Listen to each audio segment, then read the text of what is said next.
Good morning, everyone. This is Fran Lewis. This is MJ Network. MJ in memory of my sister Marcia Joyce. And I am so excited RJ Koreto is here. Thank you. And I couldn't put this down. The fun part about this is that the character is a real person and that he really did. I read your notes fight in the Battle of Waterloo and a whole bunch of other places. But what's really great about it is it takes place in 1817 when they didn't have a professional police force and they were frequented by prostitutes. And I felt so bad when they found the body. And I Yeah. won't tell you if I figured out why, but I'll tell you, this was really cool. And I really find Captain Winter, I don't think police officers today could do what he did. No, no, it was a different time, and there was, as I said, there was no real police force back then. Yeah, I really liked it too. So here are my questions. So why the time period? And tell us about Captain Winter. The one thing I like about him is he doesn't take any guff. No, no, this is the same time as Jane Austen is writing. Yeah. It's a very different thing. This takes place just a few years after she wrote Pride and Prejudice. So it's the same period of England, just a very different point of view. She wrote in a rural area, villages and towns, and this takes place in London. And keep in mind, London was dark. There was no modern lighting yet, and London was dangerous. There was like a loose confederation of local constables, but there wasn't any real policing there. It was a dangerous city. Paris was a lot safer at this time. Paris had a formal police force. Paris was a much safer city than London was at the time. I felt so bad, but Mhm. he yields a lot of power. So tell us about his relationship with the Earl and his family. Hmm. I created an unusual. I mean, the class structure in England at the time was very very rigid. What class you were in, and there wasn't a lot of movement. Not to give too much away, but we find out early in the book he performs a act of bravery that impresses the Earl, and he saves somebody's life. And the Earl is so impressed with him, he says, I'm going to change. He semi-adopts him.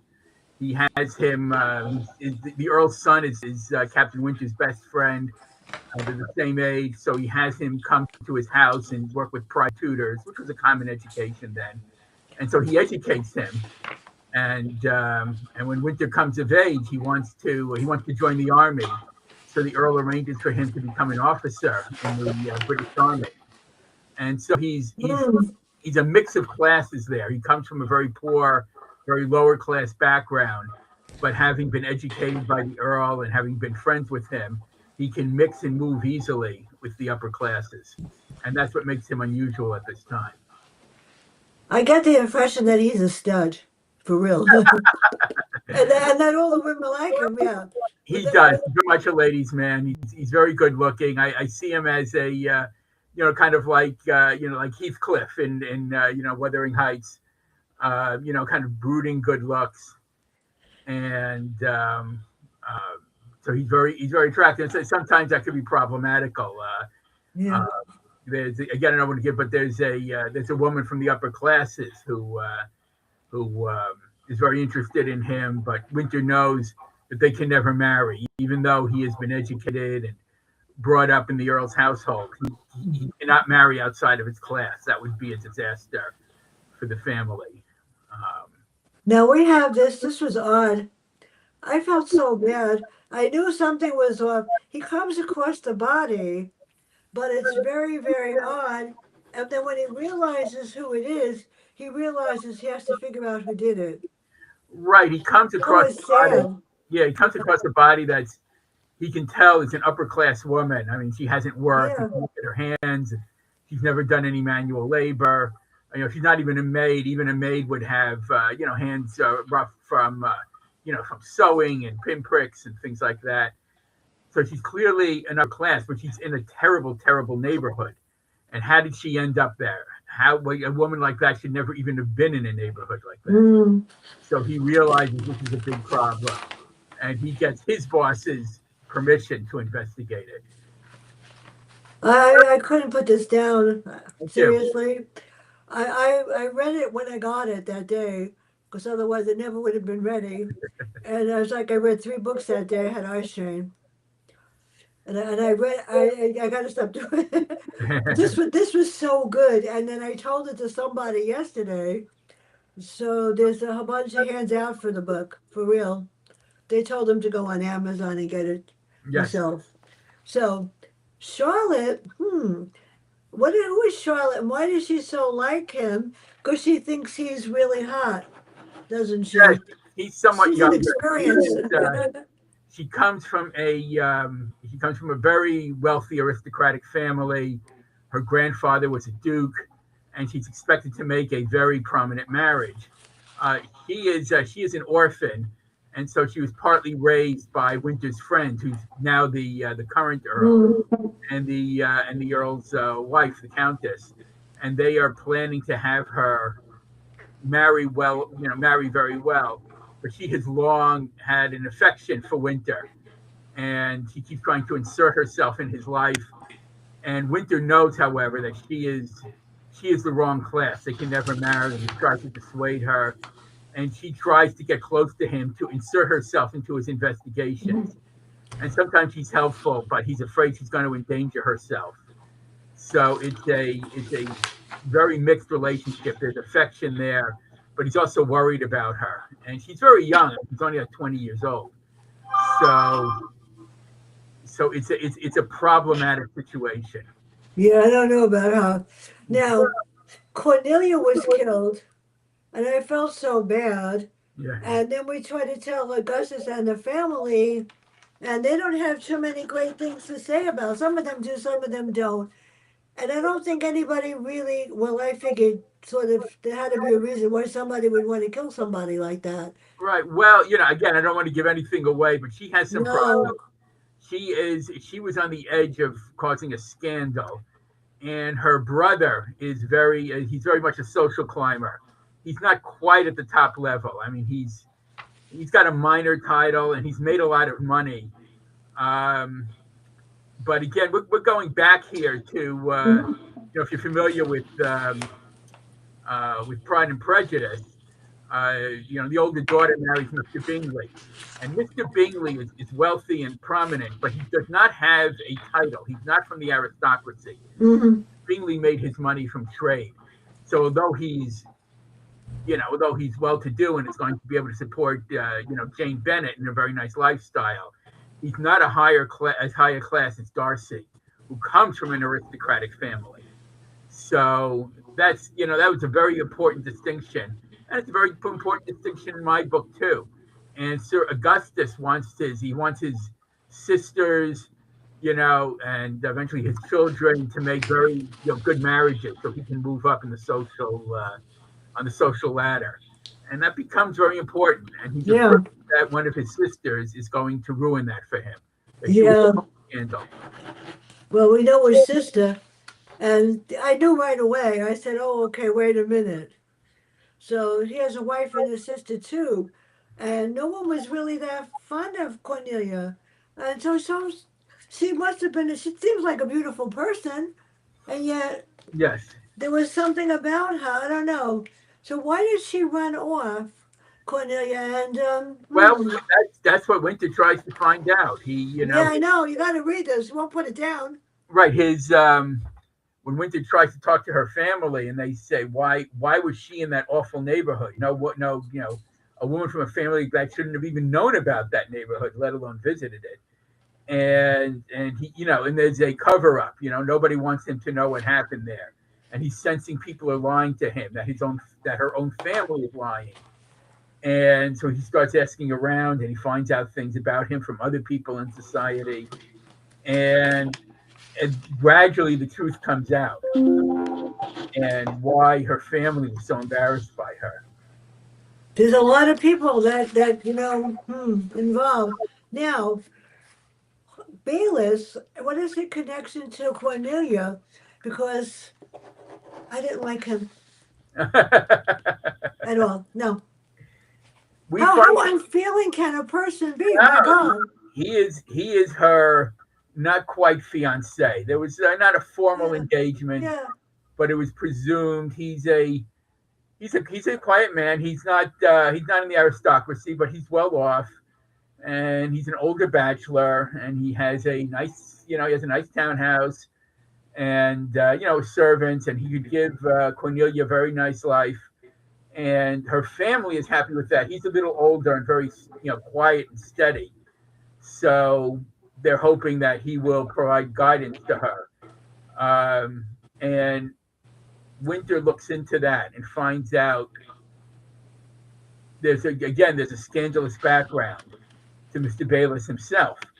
And Winter finds that out after some investigations that throws some light into what Cornelia is, that she was going to agree to this marriage, that she was going to get married at all, because he didn't think she'd be the kind of woman who'd want to get married, even though marriage was necessary for most women at the time. So he's got all these people have, the point is, all these people have secrets, and he wants to find out what the secrets are, because everybody is hiding something, and everybody's concerned about their reputation. And that's what it really comes down to. People are worried about their reputation.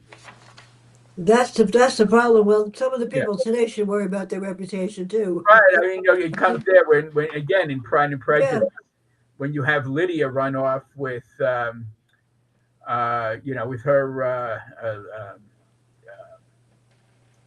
lover there, who's and may not, and they're not sure that he's married yet. I mean, she ran off with a man she's not married to.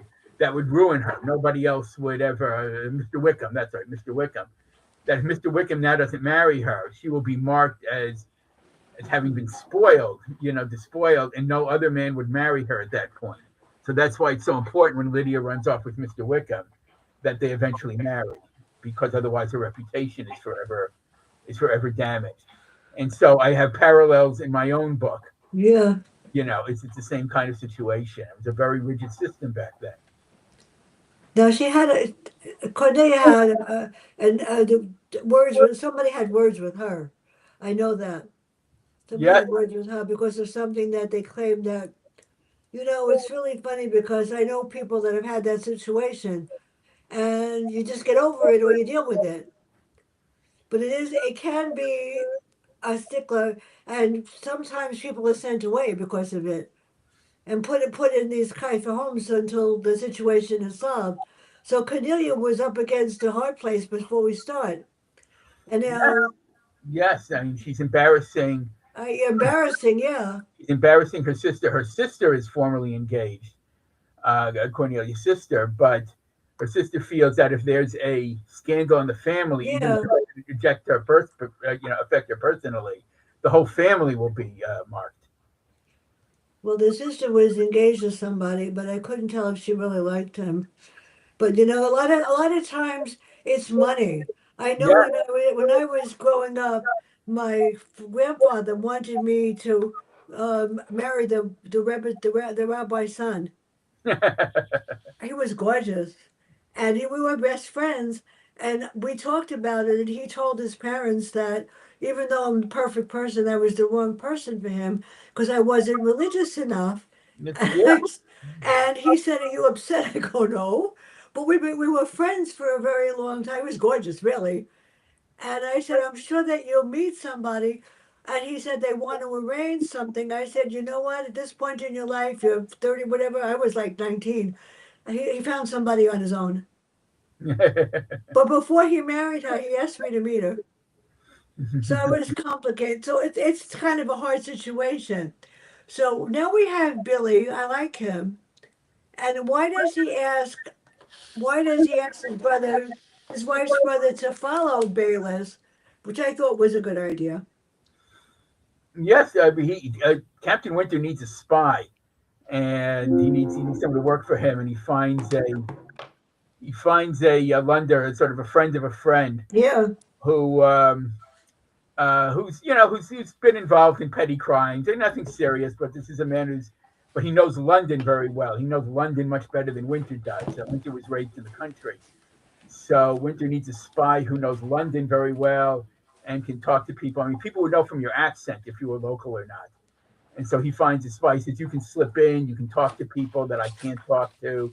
You know, they'll realize you're one of them, and people." And so he sends his spy in to find out what's happening to these various people, because Now, he's the chapter I like the best is the one I'm looking at right now, is chapter 6. How did you create that chapter with all those characters? you'll have to refresh my memory. That's my favorite chapter of the book. I kept reading, go like, holy God, I make a bet detectives today don't do as much research as that. They don't. They can't even figure out who killed who on the news anymore. Yeah, well, it's easy. It's both easier and Yeah, harder, and people can disappear. But back then they didn't have yeah. anything like fingerprints or anything like that. But it was a smaller society. It was harder to disappear. I mean, these cities were not nearly as big as they became, and it was harder. Everybody knew each other, and so Winter finds that if he can find somebody and track down somebody and trace somebody, he can find out a lot of things about them. It's unbelievable. I mean, and the only way that they could get a message was through a missive or a messenger. Right. And so like Paul Revere, but they didn't have telegraphs and telephones because they came later, and the phone didn't come till 1845 or something like that, or later. You didn't even have train travel yet. Yeah, No matter how wealthy you were, a horse and carriage was the best, even if you were the queen. That was the only way to travel. Train travel would come later. And so it was a very slow society. I mean, it took a long time to get from any one place to another. And that's what I like, and the number of servants there. The single largest employment sector at that time was agriculture, yeah, for work in agriculture. And the second most common one was domestic service. yeah. Everybody had you either had a servant or you were one. I mean, even people of modest means would often have a couple of servants. So that was a huge employment sector. There were a lot of servants in London. No, I can't forget these two characters. I just reminded myself. I have the book memorized, by the way, just about. Thank you. Okay, we have Beryl, the maid. Yeah. I cried for that one. She was really, really careful. And I gathered that in order to speak about something, they had to ask permission, and they could not speak frankly. So she would say, I can't say that. And then there's Charity, who I didn't like. You didn't like her? She was of her, she was of her place. She was Yeah. born and raised on a farm. And, everybody wants to better themselves one way or Yeah. another. Like, you could start, say, if you were in domestic service, you might start as a scullery maid. It was low paid. The work was very hard, and then you may become a housemaid. The work was easier. You set the table. Sometimes you may serve at dinner, and you just do light cleaning. And then the highest thing of all was to be a lady's maid for a woman servant. If you're a lady's maid, you didn't have to do any hard work anymore. You just helped the lady of the household get dressed. You took care of her clothes. Uh, that was a much, you got more money. So everybody tried to rise in their profession, try and do something. Things, people like ladies' maids and cooks and butlers were at the top of the social scale among the service, and that was your choice. Understand. That was your Now, choice. the character that was the Countess, can't forget her. And of course, my other favorite character was Dr. Wolf, because he was right on target at a point. And I tell you, it's like, plus the fact that Winter had a apartment, right? In the Earl's house. He lived there also. But yeah, but in the in There's the kind of an odd kind of relationship there. yes, he often lived with the earl, but basically his main Yeah. residence was in a little rooming house. It was a clerk, and they had an extra room, and they rented it to him. And he and the clerk and Winter worked in the same government department, so they were colleagues. And so he had this man had a wife and children, but he also had an extra room, so he rented it in his house. So he rented it to Winter, and Winter liked the idea of living in a quiet place where he could come and go, unlike in the Earl's house. So when he was working, he lived in his own little apartment. I'm just making sure that it's taping. Okay. I'm very proud of you, Restream, for not aggravating me today. No, I had the last week I did one and it was really fantastic. And then the video disappeared and I had to go find it. Yeah. It's on YouTube. It goes on I have my YouTube channel. Oh, forget it. I can't believe it. So, who does Winter report to and why? And who is Glencoe?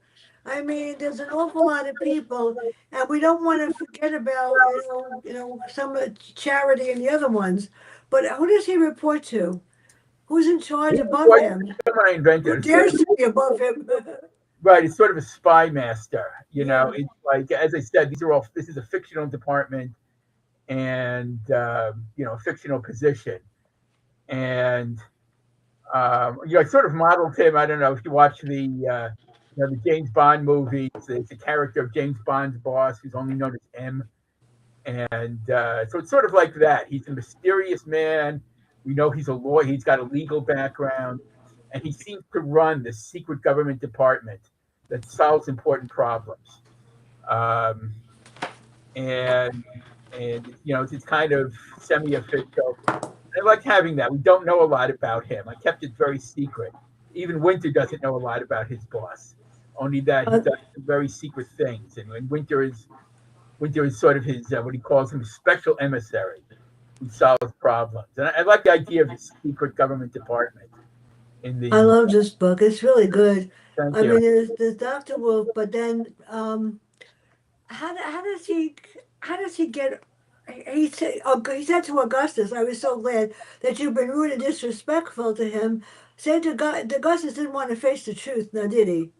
About No, anything? no, we find a lot of people didn't back then. Yeah, It's I know. very, Nobody wanted to face the very truth easily, about what happened. and there's a lot of cover up, and that's a theme I try and keep up with my That's book. sad. To avoid in these historical books that I write, the problems with reputation, the problems with embarrassment, and things that we don't see as important today, but that were very, very important, in the 18th and 19th centuries. And that's what's so. Now, two characters that I don't like, Mr. and Mrs. Morant. Where do they come into all of this? And of course, my favorite things are serpents. I'm sorry, I love snakes. So when you mentioned that, I got like, this is really cool. Well, yeah, I try and put people at all different levels, Yeah, and to show Winter has to move among all these different kinds of people, yeah.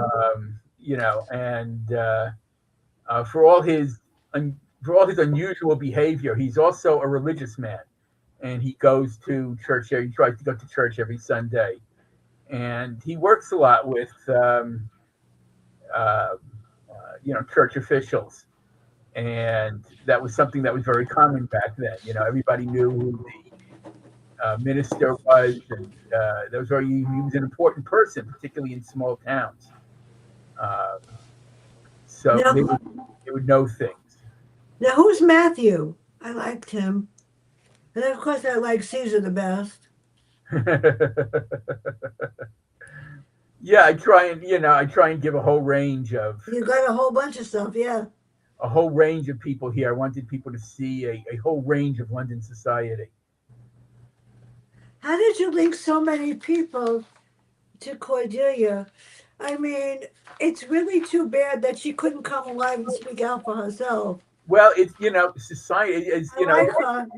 Winter realizes that Yeah, people have connections, and his friend the Earl says, "Of course they do. Everybody knows each other. It's a very small world actually, and yeah, people tend to know each other. Or if they don't know each other, they know someone who does. It's like a friend or a friend of a friend. You have a very closed society like that, and people know each other."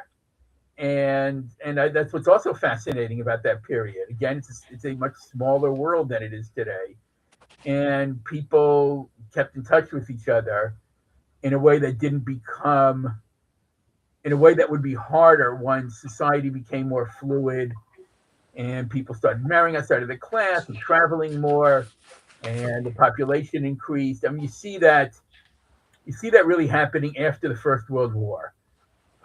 This would be life in England really until World War One, and that really changed everything. It changed society. It changed the nature of the way people related to each other. You had trains, you had cars. Soon you would have airplanes, and that was the big dividing line. I mean, that's Yeah. what you know.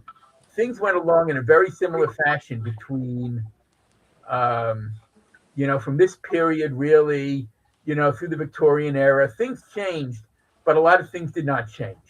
And a lot of things about society stayed the same. And then it was, World War One really changed everything. And, when I write my historicals, that's the big dividing line. That's what changed everything. I wonder what would happen if all of a sudden I thought about this reading this because this is really a challenge. What would happen if actually all the technology disappeared for a day? And it did. There was a blackout a long time ago, Yes. and all their technology, on top of which I had just come home. I had to walk up 17 flights of stairs. Oh, good grief. And I weighed 93 pounds. I weighed 200 at that point. So I can imagine walking up 17 flights of stairs. Thank God my mother was on the sixth floor. Yeah. But what would happen now? I don't think people could deal with it. No. I mean, I'm walking in the street and everybody's with the phone in their hand. I mean, It's like, I started office work, yeah, before computers, before email. I remember, my first job out of college, yeah, wrote letters. I wrote letters, and you remember the Pitney Bowes machine that would automatically stamp them, and that was it. That's the way life worked, and everything was done through the mail. And that's changed it in a way that we can't understand. I mean, my children don't, and that's things like that changed. It's the same way the trains would change everything. Shortly after these books that I wrote, trains meant all of a sudden even people of very modest means could travel in comfort from one end of England to another, and that was huge. It meant people could move a lot more easier, and migrate and get jobs yeah. in other parts of England, and that was a big change too. Well, on February 4th will be 1 year since I'm on Restream. Since Bob Great. Jones went down. Yeah, I was brave. And I'm very excited because on February 4th, I'm going to work with Dr. Gloria Mitchell, who's an advocate, and we're going to do Black History. She's going to do, oh, she's brilliant. All the people she wants to highlight. And I will talk about why children, because I'm an educator, should understand more about Black people, Black history. And I used to do something called Heritage Day, and I'm disappointed that teachers don't do it. In February, we talked about the cultures, and the kids would get up if they were Hispanic, even Kwanzaa, anybody, talk about the heritage and culture and how we would share it. And then they would put in a sample of something so that we could share it. Yeah. They don't do that now. And I'm excited, the 24th, Sherry Ellis wrote a book called Happy Birthday to Us, Happy Birthday America. And we're going to talk about that and Happy Birthday, George Washington, on the 22nd. And on the second, a very powerful book, the story we share about sexual abuse by a relative on somebody. She Oh, woke up in the middle of the night and she was shocked. And on the fourth, I am honored. New York Times author David Putnam will be here with two of his books. They're hilarious.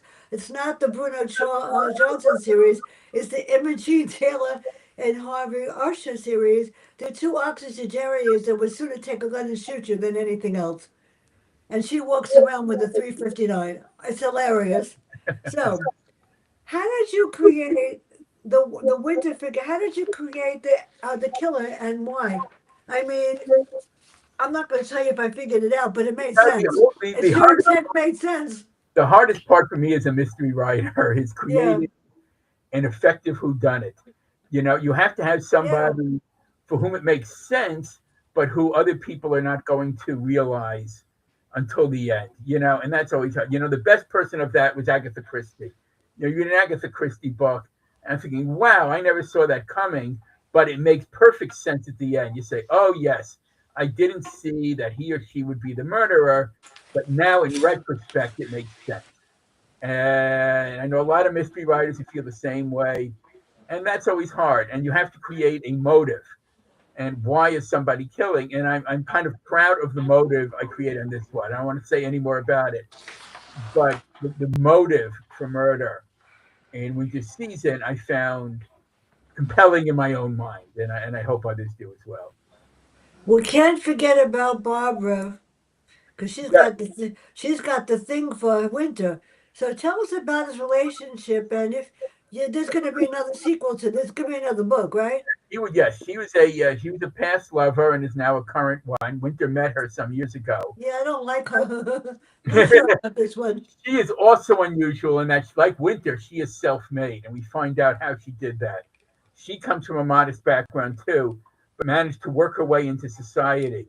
She like works as a matchmaker and Yeah. other things, and she's beautiful, but she has the shrewdness to use her beauty. Um, and I liked writing her. I found her an interesting character to write about because she is unusual for that time. And to have people who don't fit in neatly in this period is a special thing. It's an unusual um, thing to happen, and that's why I like to create Winter and Barbara because they are unusual for that time period. You know, she's more current than that back then, and Yeah, she works. And then she just, if she gets annoyed, she just goes and doesn't say anything. I love that Winter. I mean, my That's favorite. what I liked about her. She doesn't take any guff. No, she doesn't. And my favorite I line in the know. I book, really, yeah, from my viewpoint, is when Winter refers to another woman as being desperate. And Barbara snaps back at him. She says, "Every woman in London is desperate. Women don't have any power. They need to get married. They need to do something. Most businesses were closed to them. There was very little they could do.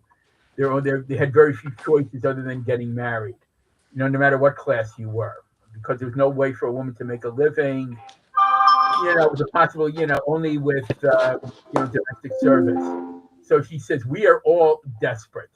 And I think that's a wonderful way of looking at women's lives in England at that time period and the very, very few choices women had. And Barbara realizes that. And then to me, that's also an important theme of the book. now is charity. Hmm. They all have a thing for Winter, but Yes, Charlotte has it really bad. So yes, when is she going to realize? Oh well, maybe he likes her. I don't know. she is, she's very young. She's only 20 years old and she's lived a very, very sheltered life. Yeah, And she's also lived a life with great privilege. Like she comes from a family. It's a fictional family, but it's based on real families. She comes from a very old family, and the Fitzhughs, and and Winter says the Fitzhughs were never used to hearing the word no. You know, this is a family that has been prominent, since the Norman conquest in the 11th century, and they're not used to hearing no. They've been important family, for nearly 1,000 years, and they don't want to hear that there's something they can't do or something they can't have. And Charlotte has to learn she can't marry Winter. He is too low class for her. That would never be accepted. Even though he can operate in society, he does not have the background to marry a woman from her distinguished family. At the same time, Charity is a farm girl, and she is more of Winter's class. yeah. They talk, they realize, Winter moves him on the upper classes now. He can dine at the Earl's table, but she would be so uncomfortable there. She has not had his upbringing. So if Winter married a farm girl, she would be very Yeah. uncomfortable. And that shows Winter's problem is that he doesn't fit in anywhere. He fits in, as he says, he fits in everywhere and nowhere. That's a hard one. That's a hard one. Now I know that back then I read a couple of books. The last two I read, the girl wanted to marry somebody else, and the parents insisted that she marry someone else, and both of them turned out to be bad. Yeah, One wound up dead, but both wound up dead actually, and they were it was really horrible. Besides the fact that on the second or third one she had a child, that made it even hard. How do you tell your daughter that your father is a murderer or dead? yeah. That's the hard part.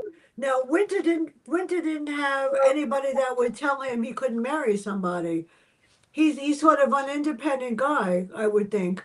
He is, but he recognizes the world he lives in. He recognizes the rules he has to play by. Even if he goes around them sometimes. Mm. Um, he knows he doesn't suffer from delusions. Um, he goes for part of investigations. He goes to a very very high level ball where all the best people in London go to, and the Countess, his friends, and Charlotte teases, "Are you looking for a wife there?" And the Countess says, "Really, are you looking for a wife?" And he said, "If I were looking for a wife, it Mm. would be at the ballroom," because he knows those are all upper class women, and their fathers would never allow him to marry their daughters. So he says, "Yes, I go to the ball and I dance with the women, but I know I cannot marry any of them because they are too upper class for me." Uh, How did you create the uncertainty in the epilogue? That was really cool. I left it out because I wanted that. I want to leave it open for Yeah, future, you don't know. Yeah, you don't know what's going to happen next. right? And some series go on and on. I'm hoping to write more. Um, more adventures with Winter and Barbara, and I'll be looking forward to that. I would imagine. But it must have been difficult for the family when they found out who really killed Cornelia. Yes, It had to be tough. yeah. I mean, that's that comes up again in a number of the books I've written. I have a series of books that also take place during Edwardian England, which was about 75 years after this book. Uh, So what's next for Winter? When is he coming back? And what's next for you? When am I getting it? let's see. I got another winter one mapped out. I'm hoping to write, but meanwhile, I'm going Good. to be writing one of my other. I have another series, the what I Oh, call the good. Historic Home series, and that covers. It's a modern day one, and it covers an architect who specializes in restoring historic homes, which is a real profession. There are architects who do nothing but restore Oh, nice. historic homes. And that's what she does. And she finds old mysteries connected to these houses. One of them was an old Gilded, she lives in New York. One of them was an old Gilded Age mansion. One was an old federal style mansion that was on an island. It's loosely based on Gracie. They're all fictional houses, but they're based on real houses that really did exist, or sometimes still do exist. Is this a Ren one? Is this Yes, my the next favorite? one, Oh, next one oh, thank God, I love her. I just signed a contract for three It's more Ren different. Arcane books. So the next one, she is going to an old girls prep school that she attended, an Nice. old dormitory, and she is refixing up the dormitory, which has been empty for years. And my wife is helping me. My wife went to an old girls prep school, Nice. uniforms and everything. So my wife is giving me the background, to make it as accurate as possible. Um, I did the research after you send it to me to know about the place too, so yeah. I'm ready for this. Whatever. But the last Brent book I did, the I love that Kazumer, one. he's a fictional architect, but his work is based on a I real architect remember. called Eero Saarinen. He was a Finnish architect, and he is one of the greatest, if not the greatest architect of the 20th century. And he did very unusual things. He designed a dormitory at my college. His wife asked him to because Eero Saarinen's wife had gone there, and when they needed a new dormitory, she persuaded him to take the commission. And it's a beautiful, unusual building. It's all curved, so it gives a very strange perspective when you're inside. But it's a wonderful building, and I always liked it when I was there. Nice. And now I based the book on his work. Again, although I created fictional people, the houses I write about are largely real. And before we end, where can everybody get all of your books and learn more about you? Because Everything's this is going to available. be There's posted my in 5 minutes. Yeah, there's my website, and then Uh, everything's available. All my books are available through Amazon and Barnes and Noble. I have a writer's page on Amazon, and you can see my website at rjkoreto.com, and it has links to buy them as well as descriptions of all my books. This has been so much fun, I'll tell you. Well, I really enjoyed your questions. Thank you so much for. You know, it was I was very careful not to give too much Oh, away. that's I fine. You mean, did it. You know, there you were did two or three that I crossed out. I said maybe I better not ask them. It's hard sometimes. I mean, I read the book about the girl who was attacked. She woke up and her husband's cousin was in bed with her, Oh, and she had no idea how he got there. They didn't believe her. And I learned about a whole bunch of things. And I know what mediation is because I had to go to fight for my mother to get her home care paid for. So, yeah, I got good at it. And I know that when you go to mediation, the judge decides who speaks. And usually it's the lawyer that speaks. The lawyer for the other side, I went by myself with my sister. I spoke. And the judge let me speak. And he let me, and they don't normally let you ask questions, they just let you whatever. And he actually let me ask questions of the other lawyer because he knew that I was right and the guy was corrupt. yeah. Yeah, he was not sending the money to the trust fund for my mother's rent, and I wound up owing like a couple of $1,000 that I made him pay. So this is great. And I when am I getting the next book? When is it coming? When is Ren That's, coming? that's going to take a while. I haven't finished writing it yet, but I will definitely keep you in the loop. Thank you. Let me end this 1 second. I have to end this stream because